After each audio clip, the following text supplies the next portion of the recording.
Hello, I'm Paul Briley, and you're listening to Off the Comma. On this podcast, we explore all facets of what it means to feel stuck in life. We talk with people just like us who have found themselves sitting on a comma and not knowing where to go next. We'll unpack the experience, where they felt stuck, what they experienced, and what they learned. My goal is to inspire you by seeing yourself in others and finding possibility for yourself. Let's get into this week's conversation.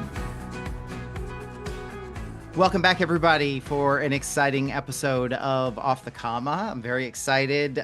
We are deep in summer here, the year of 2026. I'm kind of dating us. I'm sorry, I shouldn't do that because all of our stories are timeless. And so there's no point in really putting the date to it because whatever you're going to share with us today is still going to be relevant to people who are listening, 5 years, 10 years from now. So anyway, that was just an acknowledgement of, where we are in time and how we're feeling. But I'm excited this week to be back with another powerful story, another powerful storyteller. And this week is no exception as normal. We have with us Dr. Erin Kinney. Do you want me to refer to you as Dr. Erin or Erin? How would you like to be called? Whatever you want. I usually go by Dr. Kinney, but on these types of things, you can call me Dr. Aaron or Aaron. So Or fine. Erin. Okay. All Yeah, right. Well, then I have three different options to pull from during our exactly. conversation. You can Okay. choose any of them. Nice. I'm going to let Dr. Erin Kinney introduce herself here in just a moment. But I'm looking forward to getting to know her through her story today. We haven't met before. She's actually a referral from another guest on the podcast. And so Mhm. I'm very excited to hear what story she's going to share with us today and how she might inspire us. So, Erin, before we get started, why don't you introduce yourself? Start with what we do with every guest. How would you like to be known? How would you describe yourself as a person? Sure. I think as a human, I love to be known as someone who's really compassionate, and I feel that with my personal relationships and my work. I'm curious. I'm always trying to figure out the why and understand like why I think I love stories. I'm so excited about this podcast because stories, I Mm, think, I don't know. I just think it's the most important part about being human. Our stories are what make us human and it makes us see each other. Anyways, I'm excited about that. And I'm always extremely optimistic. My family's always like, Mom is always seeing the sunny side of everything. So I'm a huge optimist. And yeah, that's how I'd like to be known. nice. Well, I'm looking forward to seeing how these traits show up in your story today. And folks who are listening don't know, like we got to talk for about 5 minutes before we started recording, and I could already sense like we were on similar kind of frequencies and speeds, if you will, on the dial. Yeah. So something tells me that we're going to have a great conversation today. And you're traveling today, so we're going to try to be Yes. a little bit on the brief side. We don't like to edit people's stories, but I feel like we're going to have a powerful story in a I think powerful we are. period of time. So, Yes. oh, Yes. okay, Erin, before we get into our questions, what else would be important for people to know about you by way of introduction? Sure. I mean, I think I'm a naturopathic doctor, and we're going to talk part of my story, like defined what I do. And so Mm, I think, my work is a really big part of who I am as a human. And yeah, so I think, my work as a naturopathic doctor is really important for you guys to understand. nice. Okay, good. I'm looking forward to the story because I'm already hearing a little bit from you, which is true about so many people who show up as they tell the story about the comma that they were sitting on and getting off the comma. It's interesting because the pain that people go through often turns into the product that Yes. Yes. they either Yes. become or that they offer. So it sounds like you're Hmm. already kind of taking us in that direction Oh, a little yeah. bit. Yeah. Yeah. Awesome. Reflection question for you, Aaron, before we get into question one. As you think ahead to the next, 25, 30 minutes today of sharing your Yeah. story with us, what intention would you have for yourself today? Oh, that's a great question.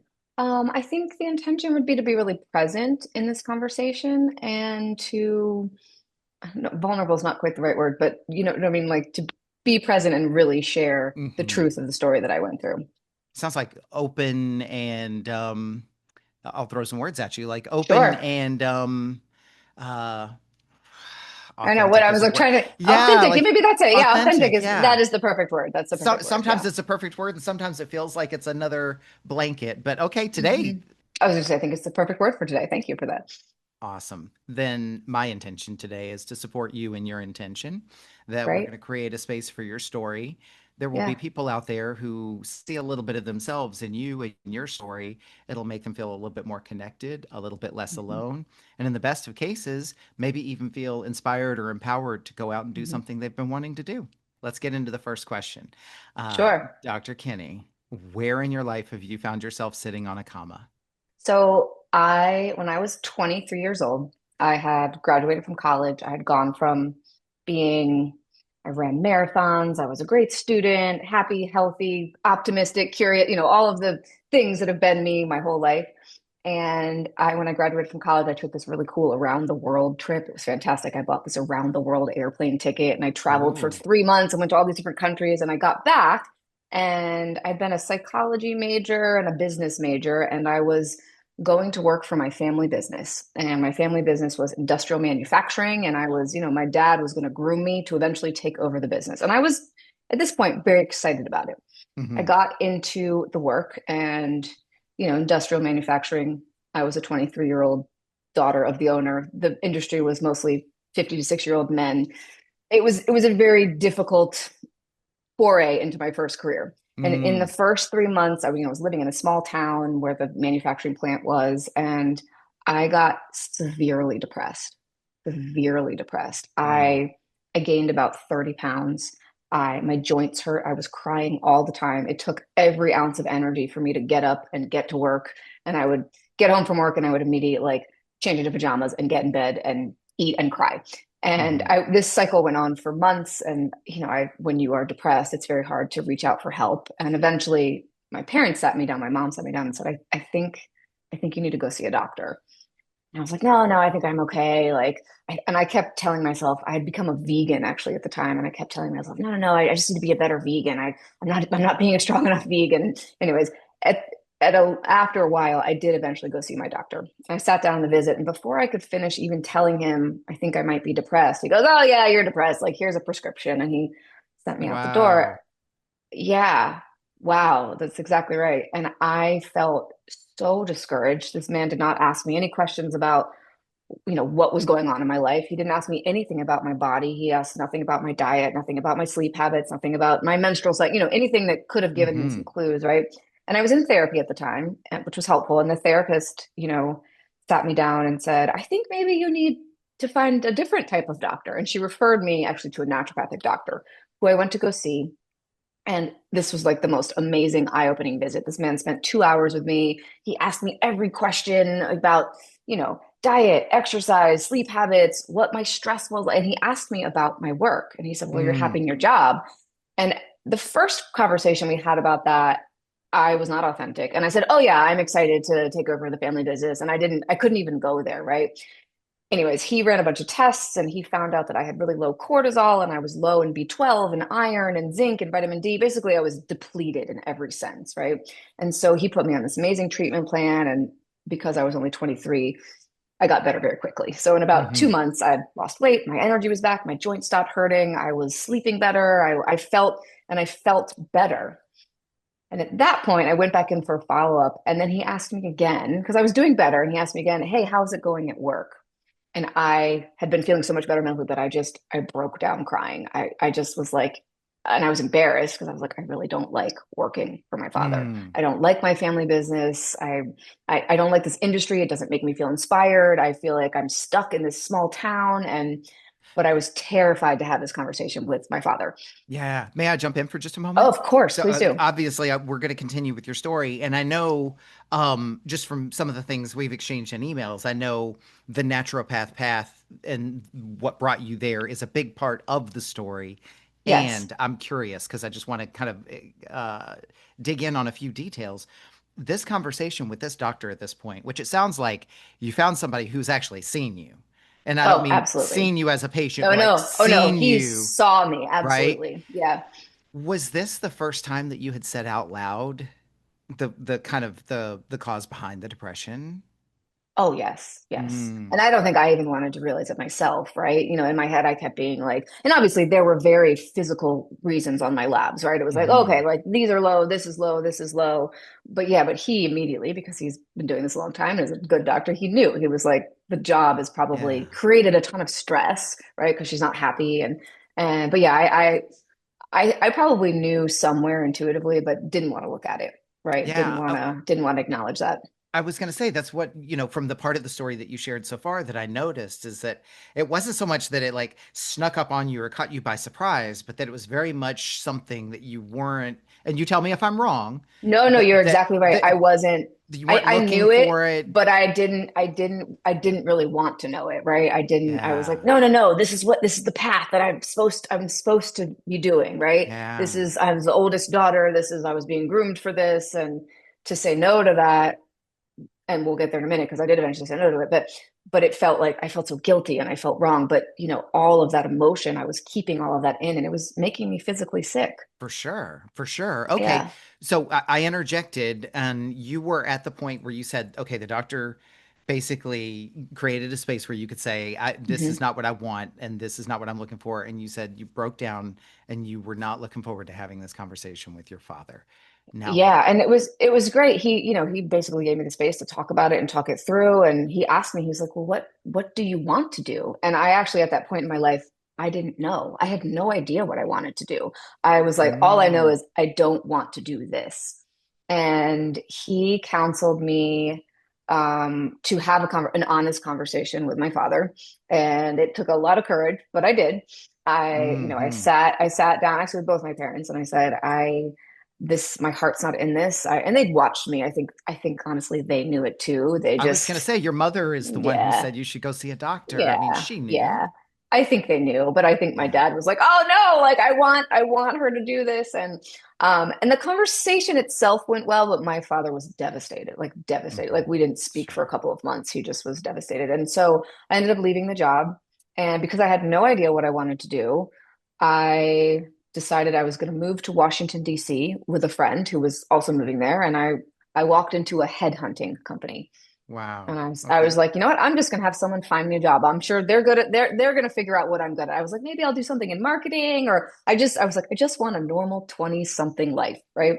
So I Hmm. go into this headhunting company, and I assumed I'd be there for about an hour. I ended up being there all day. They were like, "Oh, we want you to meet this person, and we want you to meet this person." And I kept thinking, is this normal? Or do they usually have these interviews last all day? Good thing I didn't have anything else planned. And then at the end of the day, I sat down with the head of the company, and she offered me a job in recruiting. And Interesting. she's like, "I think you'd be a fantastic recruiter. Have you ever thought about this as a career?" And I go, "No, I didn't really think this was a career, but this sounds kind of cool." And Hmm. so she kind of told me about the job. She offered me a job in temporary recruiting, which meant I was going to be interviewing, 20 to 50 people a day for temporary positions. Like we would Okay. hire for conferences and all these things. And so I took the job, and I loved it.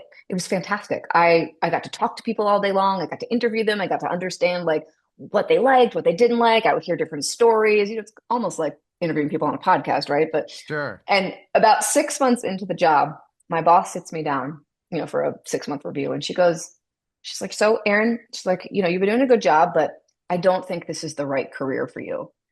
And I looked at her in shock and thought, "Well, what do you mean? I thought I'm doing a great job of placing all these people, and a lot of the people I'd placed, they would end up getting hired permanently, and that was like a big deal if you put someone in a temporary position." And then, anyways, I thought I was doing a great job. And she goes, "Well, this woman was extremely skilled at her job. She'd been in the recruiting industry for years. She was very good at knowing who was going to be right for what job." She goes, Hmm. "Well, every time you bring me a resume, I would give her the skills, but I would then tell her about the person's health. I'd be like, "Oh, but listen, this woman got Lyme disease and she had to leave her job because of XYZ, or her mom got cancer." And she goes, "I don't really care about their medical history. I want to know, can they do the job or not?" She goes, "But I really think you do." And she's like, "I just want you to sit with that." And I sat with it, and I was like, she's right. I'm really interested in the human body. I'm interested in like what goes on and what happens, and probably from my own personal experience. And so the first thing I did was I called the doctor that had treated me. It had been about a year at that point, and I said, "Can we have lunch? I'd like to learn about your Hmm. career path." And he agreed, and we sat down and had lunch. And it was funny. This was, God, over 20 years ago now. And he told me, he was like, "Well, obviously I love this career. I've been into it." And I said, "Well, I want to do it." And he goes, "I wouldn't do this." He told me, he was like, because at this point, naturopathic doctors were still kind of considered quacks. It was an uphill battle. And he was like, "Listen," he's like, "you're going to have to over explain what you do. Nobody's going to ever have heard of you. You're never going to have a job. You have to run your own business. It's going to be a major uphill battle." And I was like, "Well, I've been feeling so great, and I really like this medicine. I am game for that." And he like laughed. And anyway, so I stayed at my job for a little longer, but I ended up quitting that job and going back to school because I was like, I really want to help people just like me. I want to Mm. turn, this painful time in my life into something where I can do this for a career. And that's what I did. So, You it's know, interesting. Like, I feel like that the comma for me was like, oh God, I gotta trust my intuition, and this is not the right thing, but I gotta have this hard conversation, leave a thing, leave like yeah. the path that I was supposed to be on. But then I'm so grateful that I did that. I mean, I wouldn't be where I am today if I hadn't have had that happened. It's interesting because I see this, quite a lot, not just in the stories from the guests on the podcast, but my coaching clients or just people that are in workshops I attend or just people I talk to, right? And it's so interesting. And I'm just reflecting. I'm just making this up Sure. and not Yeah. implying that this was, the natural progression or the journey or fate or anything. But how interesting that comma one made you experience the thing so you could feel it Hmm. firsthand. And then Hmm. sort of, you didn't call it a comma, but I'll call it comma two, which felt Oh, like a that's a good very point. happy time, Yeah. then prompted you to discover your, I don't know what the right word is, but affinity for or interest Yeah. in Yeah. the thing you experienced in comma Yeah. one, or even like your talent for, right? Hmm. Which then led you to the next stopping point, or the next point, Yeah. I should say, which is then now I want to pursue that thing. So it's so Hmm. interesting. Like you went from, here's the thing that I've been looking forward to doing my entire life. And it's so interesting because it's not so much that it wasn't even about industrial manufacturing. It was about you being in a place that you were fundamentally not fit for and feeling the Yeah. sickness as a result of it. Then Yeah. found something that made you feel great. Hmm. Then you focused on diagnosing others. Yes. And Yes. then, boom, you go and get the training and the education and the Hmm. practice in order to be able Yeah. to take that on. What an Yeah. interesting kind of fold of events. Yeah. Yeah. It wasn't, Yeah. I mean, life is like that though, right? I think when you Mm, look back, you go, wow, if that at the time that seemed really horrible and not a great thing, if that hadn't happened, I wouldn't be the human that I am today. for sure. Which we're going to dive into in these next questions. So okay, so Yeah. we're going to go into these. But I do have one. It's almost like a tangential question, and it's personal for Sure. me. So, my mother, when I was very young, she was her primary doctor was an osteopathic doctor. Mm, So nice. there may be people who don't know the difference, and I'm not entirely Sure. sure I'm clear on the difference.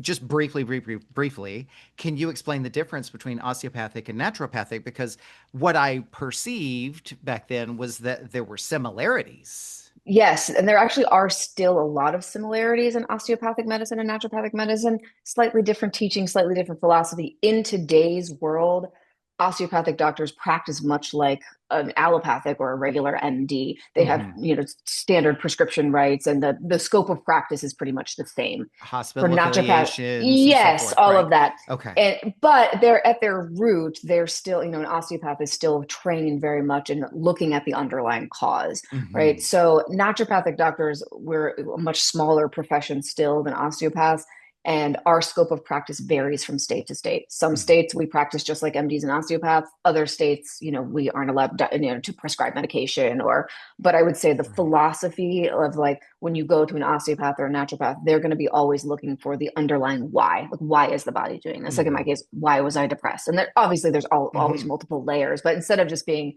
the doctor that was like, hey, here's a prescription that is going to, stuff the side effect, like stuff the symptom Sure. down and give you a side effect. It's like, the osteopath and the naturopaths are, hey, why is that happening? Let's try to uncover Yeah. why. Is there a deficiency? Is there this? Is there a, stress or an emotional thing going on? So again, very Right. similar, just um, if you're thinking about whether to choose one, it would be at the scope of practice and kind of what you're looking to get out of it. Sure. Well, and correct me if I'm wrong here. I believe also, and then I want to make one other point too, which is, um, a gross generalization because I'm not trained and I haven't actually used the services of a naturopath, but also different belief systems in terms of what causes illness and what can cure illness, and much more aligned with natural, systemic, Yeah. less Less manufactured. invasive.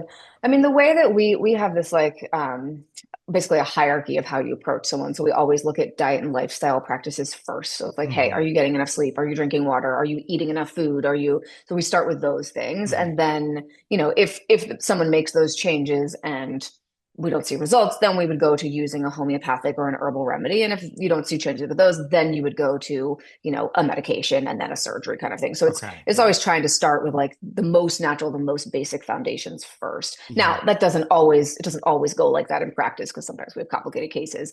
Um, Hmm. but that's kind of the main like philosophical difference is that Yeah.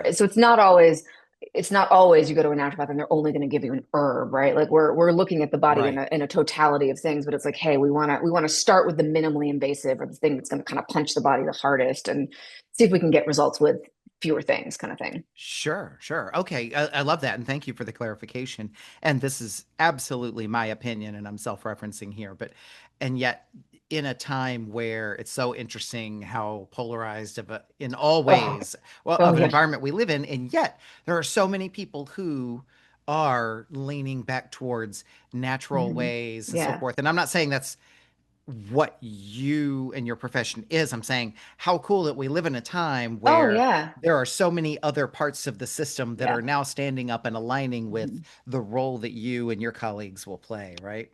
Yeah. Yeah. It's been an interesting because when I first started, when I had lunch with that doctor, I would go tell people what I was going to school for, and they would look at me like I had three heads. Hmm. And, 20 plus years later, people are like, oh, wow, that's so cool. I'm so excited. Tell me all about it. Like, and especially in the last, probably since COVID, I feel like the interest in like wanting to be healthy and wanting to use more natural things has gone up quite a bit.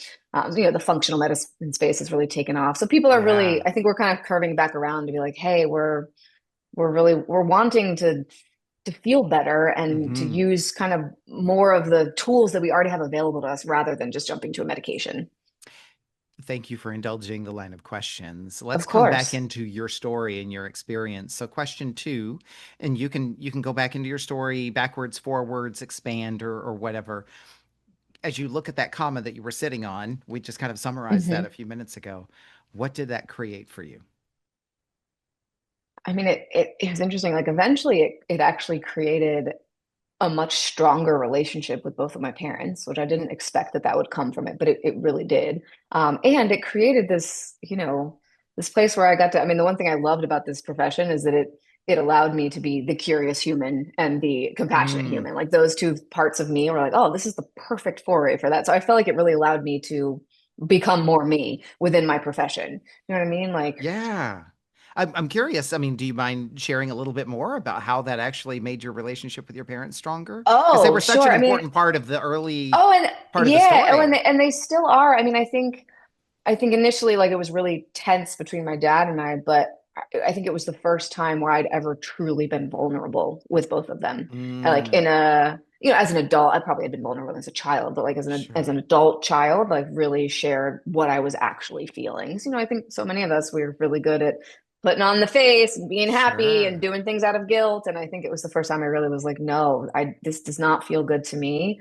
This is what I want to do. Hmm. And while, initially it was rocky, I think they both really respected that. I mean, it's funny. This is actually kind of a full circle moment. I now actually share office space with my dad. I love Like that. we That's have for like awesome. 6 years, like I'm upstairs and he's downstairs. So, we don't, I don't really do anything for his company, but we Hmm. are working together most days, which is really nice. And no, I think it allowed. I think they both respected me a lot for really going with like trusting my intuition for what was right Yeah. for my life. You know? How fascinating is it happens in so many stories here. People talk about, the living within the walls of the expectations of someone else. Lots of times it's parents. Other times it's, the systems that we grew up in, it's communities of faith, et cetera, et cetera. And it's so Hmm. interesting because so often, as parents, and I've even had guests who were parents and they talk about doing this to their own kids, right? And I Oh don't mean yeah. that as a negative thing, but having hopes, dreams, and subsequently expectations for Hmm. kids. And it's so Oh interesting yeah. because what I hear you describe is like once your dad and your parents were able to get over the fact that you weren't going to fulfill those specific expectations, Hmm. then they were able to respect you for being able to define expectations for Yes. yourself and Yeah. so forth, right? Yeah. Well, and I think ultimately, and we've had this conversation multiple times that because I've shared this story before and in a public way, and they're like at the end of the day, once we kind of got over the disappointment, they're like, all you want for your child is for them to be happy, right? And they're like, when we saw, they were Hmm. like, it was really cool to watch you like really step into yourself and really love what you're doing. Yeah, yeah. Okay. Well, let me ask question three. And again, you can continue into your story however you need to. When you look back on that comma that you were sitting on, what did you learn about yourself? Oh, I mean, I learned a lot that my body is an amazing teacher. Like, I think that was the Mm, biggest takeaway is that while my brain was like, no, no, no, I don't want to think about that. My body was screaming at me. It was like, hey, could you just pay attention? Could you pay attention? I'm trying to tell you that this isn't right. Um, and has informed, what I do every day so much. I mean, because so many of the patients I work with, they'll come in and I've had patients before where whatever is their job is doing, like say they use their hands a lot in their job and they get this terrible hand pain and nothing mm, helps it. And they're like, okay, maybe your body's trying to tell you something, or anxiety that comes up when you see a certain person in your life and you have a strained relationship. And anyways, just signs that the body can give you that can tell you, yeah. hey, this is not the right path, or this is not, and it could even be as simple as like, this is not the right food for you. But sometimes it is bigger than that. Sometimes the body's trying to tell you, this is not the right relationship. This is not the right job. This is not the right, I don't know, whatever it is kind of thing. I really love how you're sharing this right now, and you're sharing it as somebody who's also coming from a perspective and point of view of someone who's been trained. Hmm. So many times we have conversations, whether it's people who are deep into meditation and yoga, and they talk about somatic observation and noticing, Hmm. like, when you're feeling an emotion, where do you feel it in your body? Which, by the way, Yeah. is very difficult for me. I'm very disconnected from that for some reason. Then, Yeah. then we have conversations, other people who have done the research and the reading and so forth, and books like The Body Keeps the Score, Hmm. and I unfortunately can't remember the author's name, Parts Work, Integrated Family Hmm. Systems Therapy, and so forth. Where do you, I mean, you've got your very specific place that you've shared from about being able to notice what the body's telling you.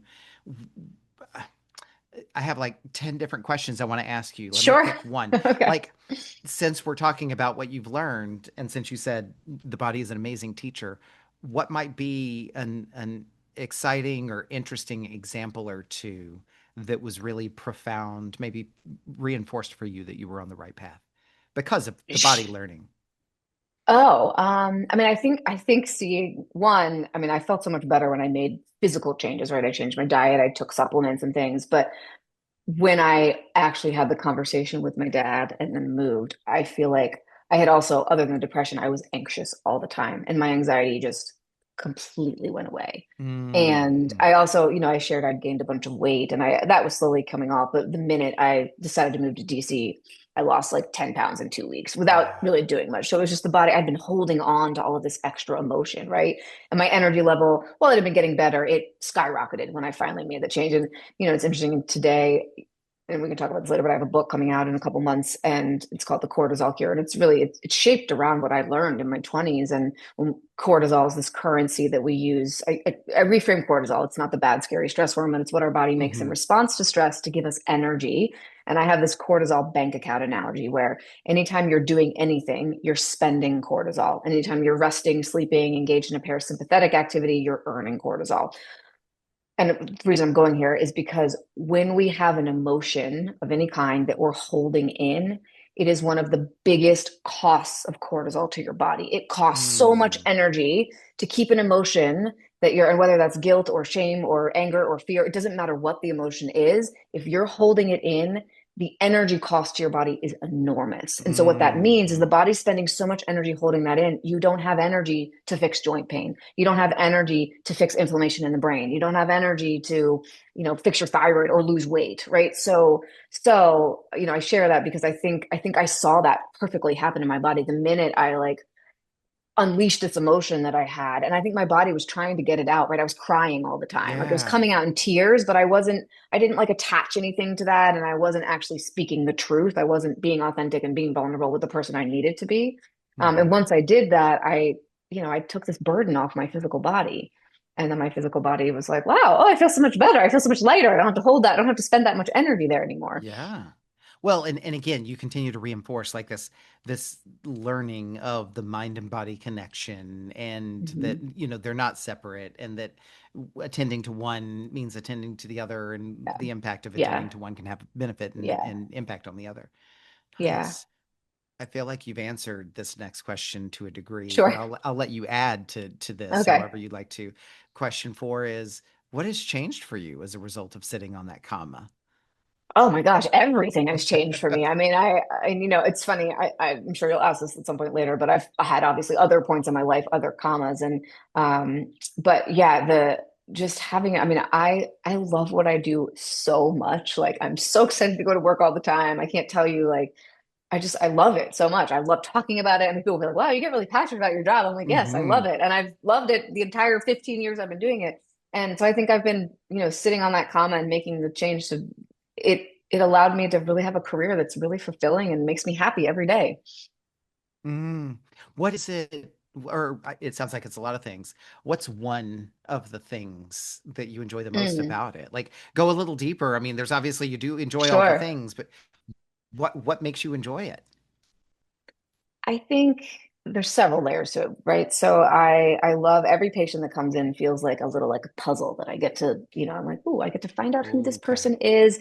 And I like obviously I like the physical aspect. I love running labs and learning about what their body has and doesn't have.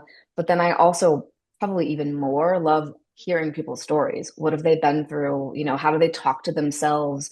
What is their lifestyle like? How are they responding to things that have happened?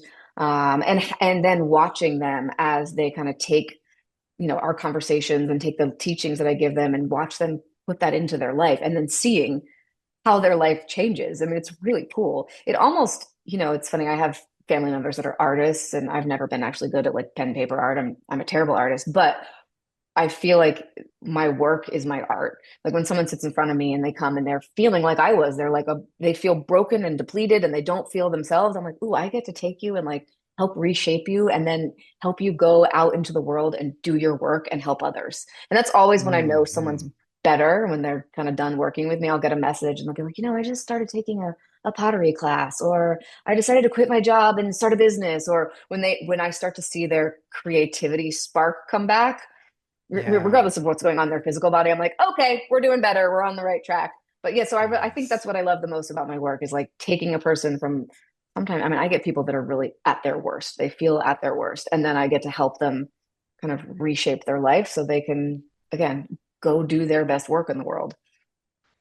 It's so powerful because obviously you do what you do because it has an impact on others. But I love how you acknowledge the fact that and every single person is a little bit like a puzzle, and Yeah, it's fun.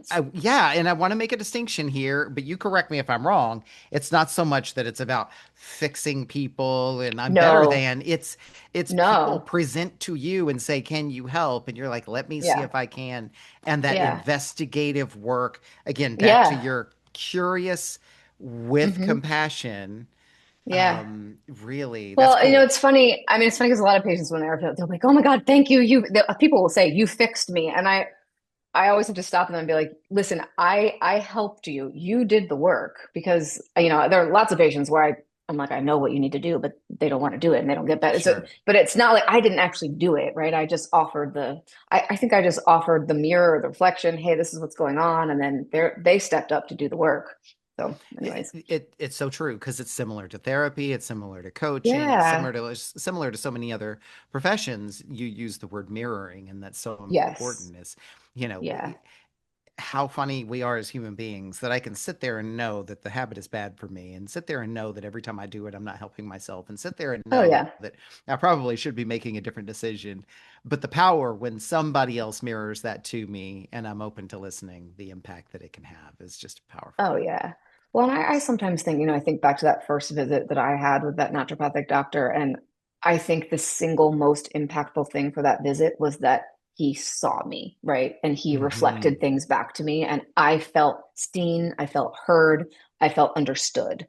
And I think that is one of the most powerful tools in a healing relationship. Regardless, I mean, there's so many tools available to us, herbs and diet and all those things, but when a human truly feels seen and they feel like their story's been heard, that I don't know, it just that like starts the spark of healing. I see that when Yeah. people are like, they'll leave my office and they're like, wow, I just feel so much hope. And I just feel, and some in the first visit, all I do is listen. I ask questions and I just Hmm. listen. I usually don't, and I'm like, okay, we're gonna run some labs and we'll do the plan next time. But people will leave and they feel better. And it used to be like, I used to be like, why do they feel better? I didn't do anything for them. But I think I've learned over the years that they feel better because they felt seen for an hour, you know?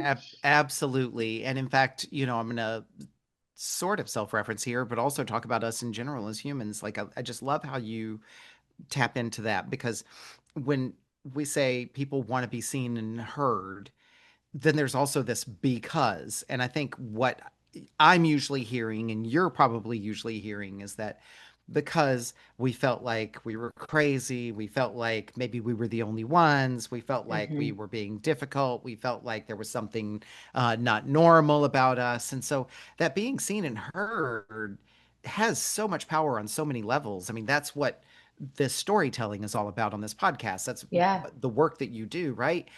Hmm. That's not the whole story, but it's often the first step in It's often the a first new step. Yeah. direction, right? Hmm. Or Yeah. doubling down on an original direction, or Yeah. whatever the case may be. Hmm. Nice. Yeah.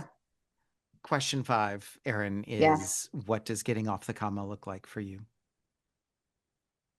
Oh, wait, can you expand on that question a little bit? Yeah. Okay. So we were talking about your story when you were sitting on a comma. Yeah. Oh, And what is getting off the comma? yeah. So what does getting off the comma look like for you? It's funny because I think I was preparing for this and I was thinking about other points in my life because, like I said, there's been other points. And Feel free to share others if you like.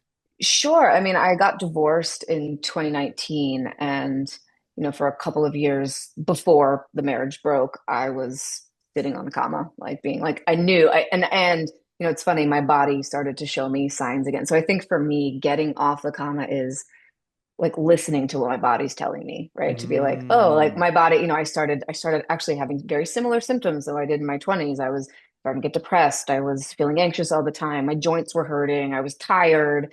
And, I knew I didn't want to be in that marriage anymore. But, I had two little kids, and, leaving a marriage is not for the faint of heart. right. It's a not an easy path. Um, and it was not an easy path for a couple of years, but you know, I'm now flash forward 7 years. I'm remarried.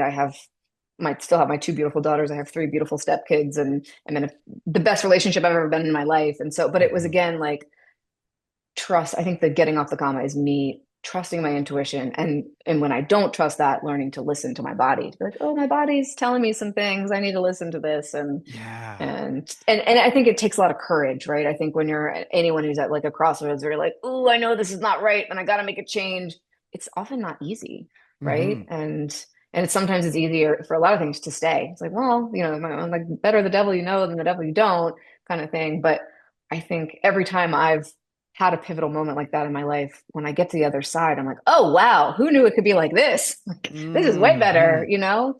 Yeah. Well, and I think you underscore something too, which is comes up a lot here in these conversations, which is just because I came to these powerful learnings, just because now I learned how to listen to my body and read and interpret the signs and signals and know the difference, doesn't mean that there won't be other times More. and Oh, situations, right? Or oh when, yeah. to your point, I get caught off guard again. Like I know Yeah. these things, but Oh, I didn't totally. see them. So, Yeah, it's funny. I just finished reading the audio book from my book that comes out, and one of the biggest themes, I share a lot of personal stories in the book, and I share um obviously I had the major, I call it a cortisol crash, and I had that big one in my 20s, but I had multiple, right? And the biggest one happened for me actually in 2021. So after my divorce was finalized, and I'd been doing the practice that I loved for years, and I got severely depressed again. This time, even worse. I was mm, suicidal. But, and I felt like such a fraud because here I am, like, I'm supposed to know all of this. I was like the burnout queen. I'm like, oh, I help people with burnout. I help people with depression. And I myself I remember like pulling up to my office one morning. It was like a random Tuesday in October. And I was sobbing and was like, I don't think I can stop crying. And I had to go in. I had a full day of patients. I had to record for my own podcast. mhm. And I was like, wow, how did I get here again? And I got there again because I just kept ignoring the signs and I kept going. And I was, it was like, divorce, pandemic, like all of these things. And I was like, I don't have time to listen to my intuition, listen to my body. So I just kept going. And so I think if you're listening to this, your point is perfect that like, yes, you can learn this lesson once, but it doesn't mean you're not going to have to learn it again, right? Right. Well, and I just wrote it down too. It's like you said something very powerful there, which is ignoring the signs. Like Yeah, we ignoring the we, signs. we all can learn all the things, and it doesn't mean we're Yeah, constantly turned on to those things at all yeah, times. And yeah. yeah, because that's what makes us human, right? You have Oh, exactly. you have different now you have the tools. You were able to Yeah. tap into the tools a little bit more Yeah. quickly Yeah. or more The effectively. beautiful thing was when I finally was like, oh, wow, I'm here I am again. Like I've been ignoring this and my body is, completely depleted again. Yes. At this point, I actually knew what I needed to do. And Hmm. I knew it actually in a more beautiful way. I think the first time around, I leaned on diet and, you know, from the physical aspect, of taking supplements. But the second, the really big crash, the second time, I was like, oh, I need some support. Because really what happened there is I was a single parenting. At that point, I had one employee. I pretty much like we were stretched so thin. We were growing like crazy in my clinic and I was doing everything. I had no support. I wasn't Mm. in therapy. I wasn't because I was like, oh, I'm, this like badass woman. I could do all the things. And Hmm. no, I couldn't do all the things. But I feel like I climbed my way out of that deep depression faster and then almost in like a better I rebuilt in a better way and I learned a lot in that Yeah. in that part of my life just about the importance of boundaries and support and that was like the biggest lesson there in that phase of life. Tell me if this is correct, but it almost seems like, and I'm self-referencing here too. Yeah. You can slowly ease back into distraction before you ever realize that you've kind of like that's what it sounds like you said. I think about my own experience when I've gone through periods of been very introspective and mindful and thoughtful and slow, and then you set goals. I want to be busier. I want to have more work. I Hmm. want to help more people. I want more money to pay off obligations and blah blah blah blah Yeah. blah. And then next thing you know, it's a year later, and that's all happened and true. And then I'm like, holy Hmm. shit, I'm a crazy person again because I've let go of the Yes. slow, mindful, thoughtful, present Yeah. practices. But Yeah. man, once I recognize it, okay, whoa, whoa, I know what I got to do here. And that sounds like what you were describing earlier. Oh, absolutely. Yeah, because I think again, I had all the tools and it's really easy for us as humans to do just that. We ask for all these things and then they always show up, right? And you're like, "Oh, I'm busy. I got all these things to Yeah. do." And then, and in my kind of like analogy from my book, when you go into a space where you're spending more than you're earning, you're eventually going to burn out. You're going to burn through all Hmm. your energy and you're going to be in a depleted place. And For sure. And yeah. spending more than you're earning in all different definitions of the form, right? Yes. Yes. Okay, and especially the way you were talking. Well, you were talking about cortisol specifically. Yeah. My mind Yeah. Yeah. immediately went Yeah. to money because that's my But poison. yeah, but my court, it's I have a bank account analogy because it's just how Right? money works. Like, Yeah. if more is going out than coming in, your body's going to go broke. And when the body is broke from a cortisol perspective, because cortisol gives you energy, it also is your body's natural prednisone. It helps reduce inflammation. I call it the fix it hormone. And if you don't have Hmm. enough of it, it's like not having enough money in your checking account. And if you don't have any money For in your sure. checking account, you can't pay your bills. You can't. Yeah, so it works kind of like money. I, I love the example. Erin, I know you've got a plane to catch, so let's Yes, bring things to a close and wrap it up with a couple of closing items sure. before we say Yeah, farewell. great. Two things. So first of all, obviously our conversation is not nearly as long as it could be or should be. Yeah. That's how podcasts work.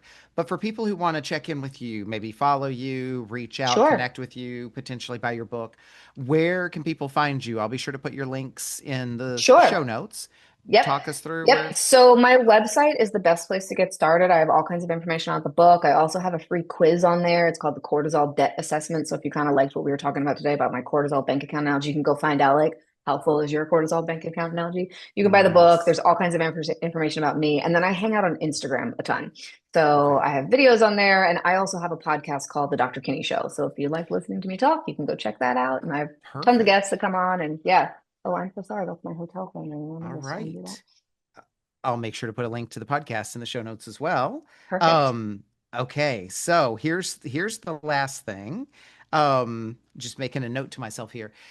So you being here this week, sharing your story, that's what we're all about, right? Is lifting up other people's voices, making sure that we have an opportunity to learn from, hear from, and be inspired by people who have walked the path like us, right?